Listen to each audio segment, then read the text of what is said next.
Hey guys, so I wanted to make this lecture about Git. I'm kind of bored, so I thought instead we should build a rocket to go to Venus. Okay, that was supposed to be Mars, but I guess my brain isn't working a whole lot these days. Anyway, guys, so this is how, uh, like, let's say this is an IT project, and we're just going to design stuff. So we are not actually building the rocket, but we're just going to design components away from the actual rocket, right? So in the first phase, we build the main module. Like, uh, actually, let's look at a rocket. That will make things interesting. All right, guys. So I got some rockets here. This is Soyuz. This is the first, well, one of the first spacecraft that kind of started making waves and making people in the U.S. nervous. And so US built the Ariane 5, Atlas 5. I don't know anything about Vulcan. And now Falcon 9 is basically the SpaceX badassery. And then we get the Falcon Heavy. And then we get the Delta Heavy. These are all SpaceX. Uh, the New Glenn is something by Blue Origin.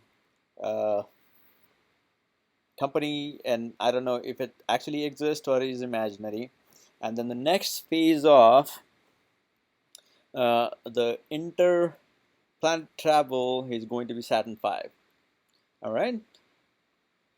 Oh, I think I made a mistake. So, guys, some people, the conspiracy theorists, believe that the Americans never went to the moon. And actually, I don't know, but the Soyuz all the way to the left, well, second from the left, is what Russians were using. And when the Americans took their turn, the guy who built that rocket, that's the Saturn V, the rocket all the way to the right. Still, like, even with plans for the New Glenn, it's still the biggest rocket ever built. And he built it to go to Mars and not to the moon. But like after that, the political whatever. So now let's look at our Falcon Heavy. Moving on, so this is the rocket. The main fuel section is this middle part. The auxiliary fuel sections are these two, and the two cylinders on the side, and they detach when, like, those will be the first one to exhaust their fuel, and then they will come back to the Earth. Now the cargo section is somewhere here, okay, and they are actually going completely different.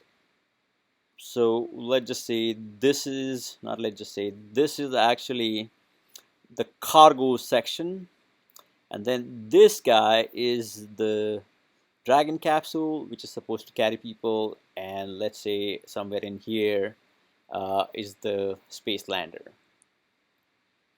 So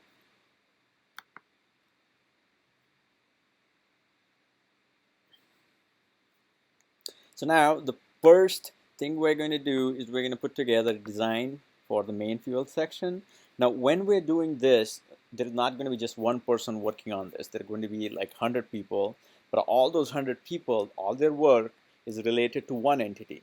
So there has to be a way where like everybody needs to know what else is being built. Otherwise, if people go way too out of sync, like one guy has one idea, other guy has another idea, and they keep developing ideas without telling each other, the whole thing is going to go in a complete disarray.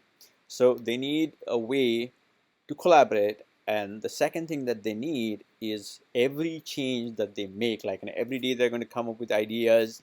Now the idea they come up in the month of January may not seem valid, but they still want to keep track of those ideas, because in the month of June, all of a sudden, what they thought about in Jan could make sense. So you need to track up all these files: phase 1, phase 2, phase 3, phase 4, phase 5. And now, even though we're talking about different phases, they're still all interrelated.